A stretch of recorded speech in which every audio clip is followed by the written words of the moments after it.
Hello friends, అందరికీ నమస్తే. నేను మీ లక్ష్మి. ఎలా ఉన్నారు ఫ్రెండ్స్? అందరు బాగున్నారని అనుకుంటున్నాను. ఇక ఈ వీడియోలో అయితే నేను తిరుపతి వెళ్ళొచ్చినటువంటి ట్రిప్ మీకు చిన్న వీడియో అయితే నేను షేర్ చేస్తున్నాను. ఒక చిన్న వ్లాగ్ లాగా.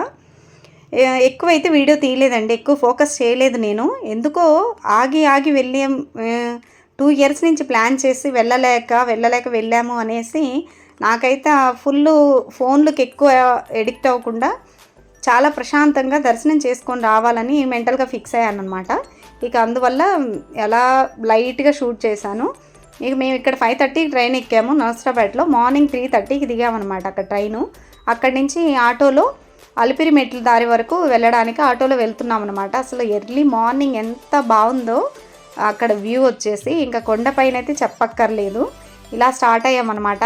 కానీ 2 ఇయర్స్ నుంచి ప్లాన్ చేస్తుంటే 4 టైమ్స్ డ్రాప్ అయ్యామండి. రేపు వెళ్తామనంగా కూడా ఈరోజు ఆగిపోయినటువంటి సందర్భాలు ఉన్నాయి. ఒక 3 టైమ్స్ నుంచి నాకు బాగా ఎక్స్పీరియన్స్ వచ్చింది. మేము ఎన్నో ఇయర్స్గా వెళ్తున్నాము, బట్ ఎప్పుడు కూడా ముందుగానే ప్లాన్ చేసుకొని అంతా అరేంజ్ చేసుకొని వెళ్ళొస్తుంటాము. ఈసారి మాత్రం ఎంత ప్లాన్ చేసినా కానీ వెళ్ళలేకపోతున్నాం అనేసి సడన్గా అప్పటికప్పుడు ఇద్దరం డెసిషన్ తీసుకొని ఇంకా రేపు వెళ్దాము అని అనుకున్నామో లేదో ఇంకా వెళ్ళాలని ఫిక్స్ అయ్యి మా సార్ తత్కాల్లో టికెట్ చేయించుకొని వచ్చారు. ఇక స్టార్ట్ అయ్యేది కూడా ఒక అడ్వెంచర్ లాగే స్టార్ట్ అయ్యామన్నమాట. అది మూవీస్లోనే చూస్తాము, కానీ రియల్గా ఎక్స్పీరియన్స్ అయ్యాను నేనైతే. ఎన్నో ట్రైన్ జర్నీస్ చేశాం, కానీ మా సార్ తోటి ఆర్మీలో ఉన్నప్పుడు వెళ్తూ వస్తూ ఉంటాం కదా ఫ్యామిలీ. ఈసారి మాత్రం ట్రైన్ మూవ్ అయ్యే టైంకి రన్నింగ్ చేస్తూ ట్రైన్ ఎక్కాల్సి వచ్చింది. అది మెమరబుల్ మూమెంట్ అనమాట. మాకు ఈ ట్రిప్ అయితే అన్ని అడ్వెంచర్స్ లాగే అనిపించింది. ఎందుకు అని అంటే నేను 4:30 వరకు స్టిచ్చింగ్ చేసుకున్నానండి, పాపవి నావి. 5:30కి ట్రైన్ అనమాట. 4:30కి స్టిచ్చింగ్ క్లోజ్ చేసేసి 1 అవర్ టైం ఉంది. 1 అవర్లోనే ఇల్లు క్లీన్ చేసి పూజ చేసేసుకొని మా సార్ పూజ చేసేసారు. మేమైతే ఇక నమస్కారం పెట్టేసుకొని ఇక బయలుదేరేసాము. అయితే ఆ మార్నింగ్ అయితే ప్రిపేర్గానే ఉన్నాము వెళ్ళడానికి. ఇక ఆ టైంలో స్టార్ట్ అయ్యి ట్రైన్ వరకు వెళ్ళిన తర్వాత అయితే ట్రైన్ మూవ్ అయింది. ఇక పరిగెత్తుతూనే ట్రైన్ ఎక్కాము. మా పిల్లలు చాలా హ్యాపీగా ఫీల్ అయ్యారు. ఏమో మిస్ అవుతుంది అని కాదు, మనం ఎక్కుతాము. ఆయన ఎప్పుడు కూడా మనం వెళ్ళాలి అనుకుంటే రప్పించట్లేదు. ఈసారి మనం సడన్గా ప్లాన్ చేసాము. మనం వెళ్ళాలి అనుకుంటే మాత్రం వెళ్ళలేము, ఆయన పిలిపిస్తే మాత్రం తప్పకుండా వెళ్తాము అని అనిపించింది.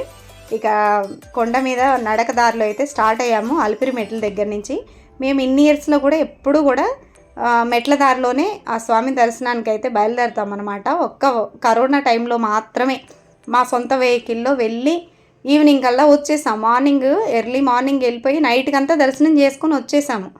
అదేంటో అసలు వెళ్ళినట్టే అనిపించలేదు. మాకేంటంటే ఒక ఫీల్, ఆ స్వామిని అట్లా నడుస్తూ వెళ్ళేసి కొన్ని ఇబ్బందులు పడుతూ కూడా వెళ్ళి ఆ ఒక్క సెకండ్ దర్శనంలో కూడా చెప్పలేని ఆనందాన్ని, ఆ ఫీల్ని, ఆ యొక్క ఏమంటాం వైబ్రేషన్ అంటాం కదా, అలా అనిపిస్తుంది అనమాట. అన్ని అవస్థలు పడి ఆ స్వామిని దర్శనం చేసుకోగానే తెలియని ఆనందం, ఆ అనుభూతి పొందాలి అంటే ఇలా వెళ్ళినప్పుడే మేము పొందుతున్నాం అన్న ఫీల్ అనిపించింది.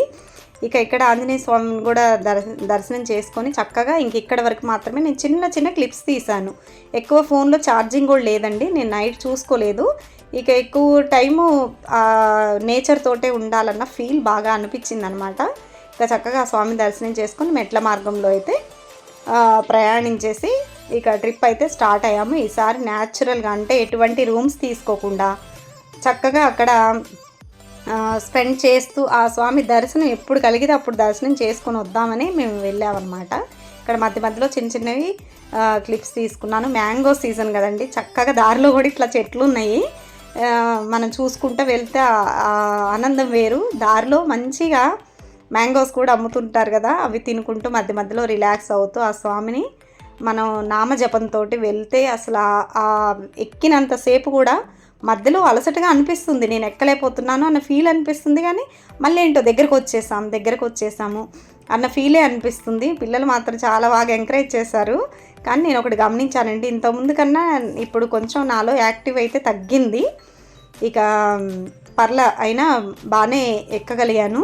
చక్కగా స్వామిని అయితే దర్శనానికి వెళ్ళడానికి మెట్ల మార్గంలో కంప్లీట్ చేసుకొని ఇక్కడ కోనేరు దగ్గర స్నానాలు చేసేసి చక్కగా ఇక స్వామి దర్శనానికి వెళ్ళడానికి ఇక్కడ అన్నప్రసాదం జరుగుతుంది కదా, వెంగమాంబ అన్నప్రసాదం అయితే తీసుకొని భోంచేసేసి చక్కగా దర్శనానికి అయితే ఎంట్రీ అయ్యాం. కానీ ఇప్పటి వరకు అయిన దర్శనాలు ఒక ఎత్తు, ఈ దర్శనం మాత్రం నాకు చాలా స్పెషల్ అనిపించింది. ఎందుకు అనంటే మనం ఒక తల్లిదండ్రుల మీద మనం ఒక్కొక్కసారి అలుగుతాం కదా, నాకు అలా అనిపించింది అనమాట. ఆ దర్శనం 8 అవర్స్ క్యూలో ఉండేసి ఆ తోపులాటలో అంత నిరీక్షణగా ఎదురు చూసి దర్శనం మాత్రం ఎక్సలెంట్గా జరిగిందండి. అసలు ఆ స్వామిని చూస్తే నాకైతే మా నాన్నగారిని చూసినంత ఫీల్ అనిపిస్తుంది.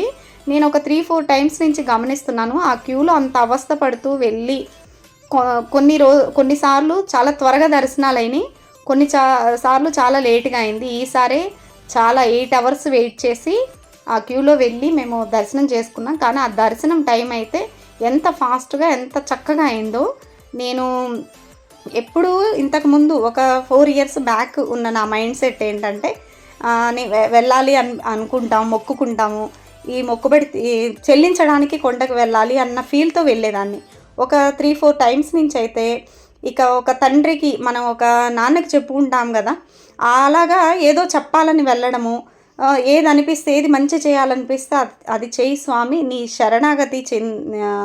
శరణాగతి కోరుకొని నేను వెళ్ళాను అన్న ఫీల్ తోటి నేను వెళ్తున్నాను అనమాట. నాకు చాలా డిఫరెన్స్గా అనిపించింది.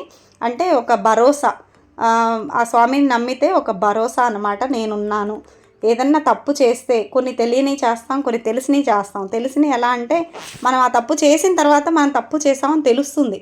అప్పుడు మరలా అలాంటి తప్పు చేయకుండా ఒక మంచి మార్గంలో ప్రయాణించడానికి దారిని చూపించు, నాకు ఏది అర్హతో అది కలిగించు అనేసి ఆ స్వామికి శరణాగతి చెందైతే ట్రిప్ కంప్లీట్ చేసుకొని వచ్చేసానన్నమాట. అలాగే మరలా తిరిగి పునర్దర్శన ప్రాప్తిని ప్రసాదించు స్వామి, త్వరలో మరలా ఎప్పుడు అవకాశం కలిగిస్తే నాకు రావడానికి అర్హత ఎప్పుడు కల్పిస్తే అప్పుడు వచ్చి దర్శించుకునేలాగా అవకాశం ఇవ్వమని మాత్రమే నేను వేడుకొని వచ్చాను. ఇక ఆ స్వామిని చూసినప్పుడు చాలా వైబ్రేషన్గా అనిపిస్తుందండి. కొన్ని సెకండ్స్ అయినా కానీ మీలో ఎంతమందికి ఆ ఫీల్ అనిపిస్తుంది? నాకైతే ఆనందంతో కళ్ళు కూడా చెమ్మగిల్లుతాయి అన్నమాట. ఇక ఆ మూర్తిని చూడగానే అది మనసులో నిలుపుకొని కొద్దిసేపు బయటకు వచ్చిన తర్వాత అలాగే ధ్యానించుకున్నామంటే మళ్ళీ ఇంటికి వచ్చిన తర్వాత కూడా మనకి ఎప్పుడైతే భగవంతుడిని స్మరించుకుంటూ ఎప్పుడన్నా కానీ మనకి ఏమన్నా ఫీల్గా అనిపించినప్పుడు అలా కూర్చొని పూజ చేసుకొని కనుక మనం కొంచెం సేపు ధ్యానం చేసుకుంటే ఆ మూర్తి మనకు అలాగే ప్రత్యక్షమైన ఫీల్ అనిపిస్తుంది అనమాట. ఒక తండ్రిని మనం ఏం చెప్పాలనుకుంటున్నామో అది చెప్పుకోగలిగేటువంటి మనస్తత్వం అయితే అనిపిస్తుందని నాకైతే ఎక్స్పీరియన్స్ అయింది. ఇక ఈ వీడియో చూస్తున్న వారు తిరుపతి వెళ్ళినప్పుడు ఆ శ్రీవారిని దర్శించుకున్నప్పుడు కలిగిన అనుభూతిని తప్పకుండా షేర్ చేయండి. మనము ఏదో ఆశించిపోవడం కాకుండా ఆ స్వామి పాదాలకి శరణాగతి కోరి గనక వెళ్ళి వచ్చామంటే తప్పకుండా మనశ్శాంతి అయితే తప్పకుండా కలుగుతుందని నేను ఒక 3-4 టైమ్స్ నుంచి అయితే ఎక్స్పీరియన్స్ అవుతున్నాను. ఇదండి ఇవాల్టి వీడియో. మరొక మంచి వీడియోతో మీ ముందుకు వస్తాను. Thanks for watching my video. Bye అండి.